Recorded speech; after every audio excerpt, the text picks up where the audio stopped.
Santapan Harian, Rabu, 12 Maret 2025.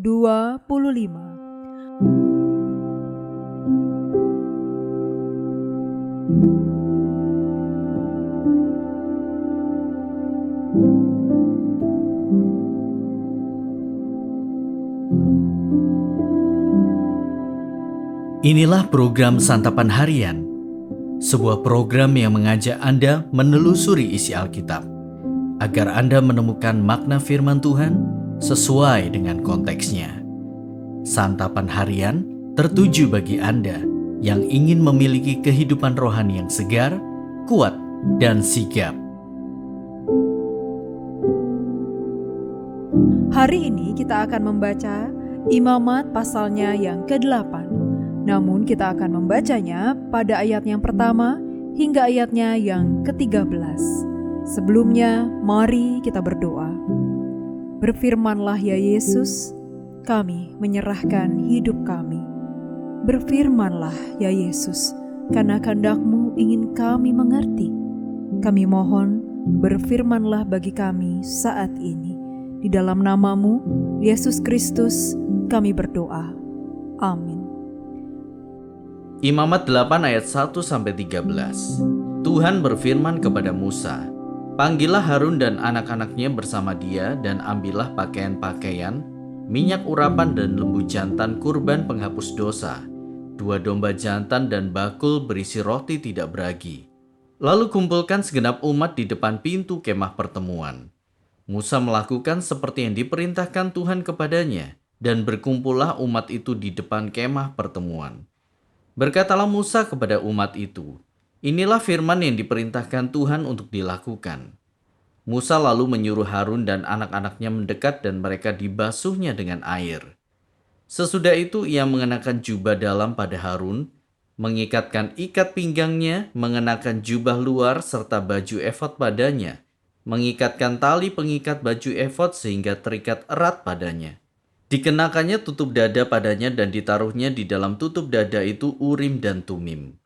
Kemudian ia menaruh serban di kepalanya dan pada serban itu di sebelah depan ditaruhnya patam emas, yakni jamang kudus seperti yang diperintahkan Tuhan kepada Musa.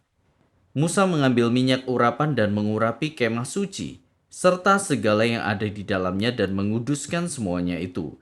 Ia memercikkan sedikit dari minyak itu ke mezbah 7 kali dan mengurapi mezbah itu, serta segala perlengkapannya. Juga bejana pembasuhan serta alasnya untuk menguduskannya. Kemudian ia menuangkan sedikit dari minyak urapan itu ke atas kepala Harun dan mengurapi dia untuk menguduskannya. Musa menyuruh anak-anak Harun mendekat lalu dikenakannyalah jubah dalam pada mereka. Diikatkannya ikat pinggang dan dililitkannya ikat kepala seperti yang diperintahkan Tuhan kepada Musa.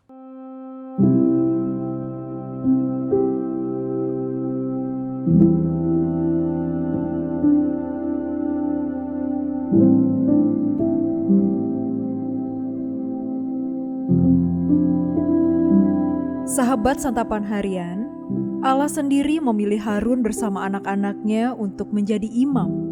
Walaupun demikian, mereka masih harus melewati beberapa tahapan sebelum mereka secara resmi menerima jabatan tersebut.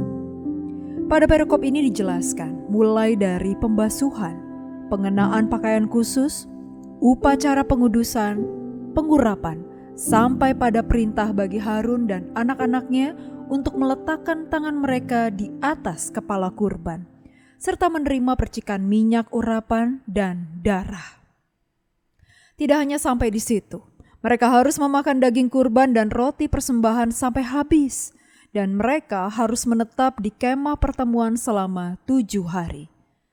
Mungkin bagi kita ini terkesan rumit dan merepotkan, tetapi itulah firman yang diperintahkan Tuhan.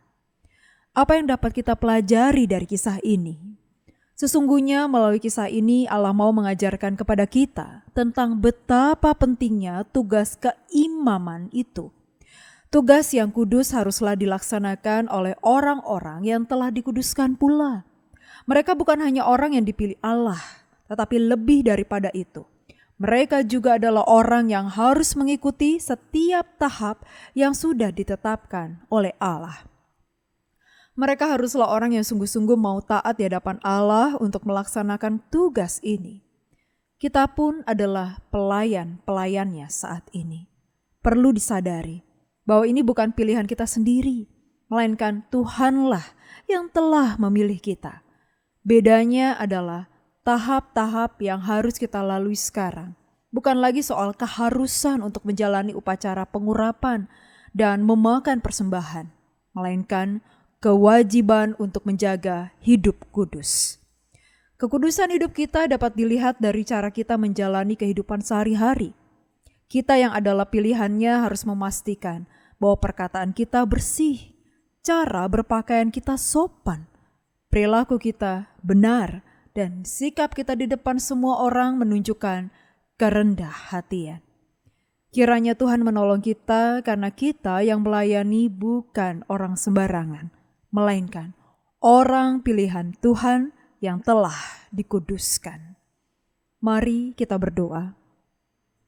Di dalam kerendahan hati, kami bersembah kepadamu. Pakailah kami untuk melayani-Mu dan mengasihi sesama. Dalam nama-Mu, Kristus Yesus, kami berserah. Amin.